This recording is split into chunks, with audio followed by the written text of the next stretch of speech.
Hello, welcome. Thank you for choosing to implement this comprehensive approach to a positive climate in your school and parish community. I am Lynn Lang, developer of Virtue-Based Restorative Discipline, or as we call it, VBRD. This work began in the Archdiocese of St. Louis in 2009 when I was approached by a Catholic school principal looking for a way to more deeply express Catholic identity in her school. With students who faced challenges that affected their behavior and their ability to learn at school, we began to reflect on what it meant to be the face of Christ in our daily interactions with parents, our peers, and the students. Over the course of that school year, several other schools were asking for various types of support and training, and the pilot began as I worked with each school to develop a different aspect of this comprehensive model. My background in communications and health management have been a strong foundation for my training in circle processes, dispute resolution, and restorative practices. Since 1994, I have worked in this field of safety and violence prevention, believing that building resiliency and social skills into our faith teaching can enable us to help students develop a deeper faith and more positive social experiences. These life skills can enable them to be their best for one another as they grow closer to God. As you begin to work with VBRD, you will first form a team with the full support of your administrator.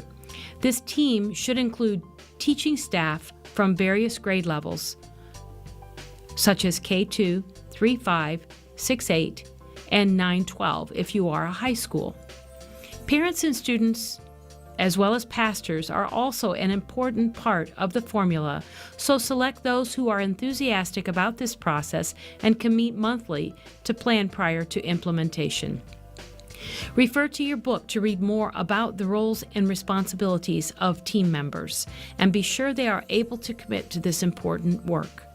The team can provide the overall framework, but collaboration is key, because involving everyone in your school community will provide a vibrant implementation plan. So perhaps each grade level takes one virtue or 1 month and plans for the bulletin board's activities and circle topics. Parents can choose to form small sharing circles on selected virtue topics. Perhaps the librarian can research resources or use the resources mentioned on the virtuebase.org website.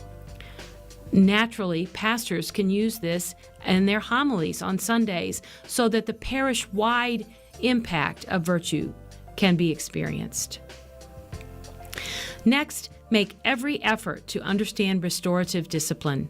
Read the chapters on restorative practices in the VBRD Comprehensive Guide.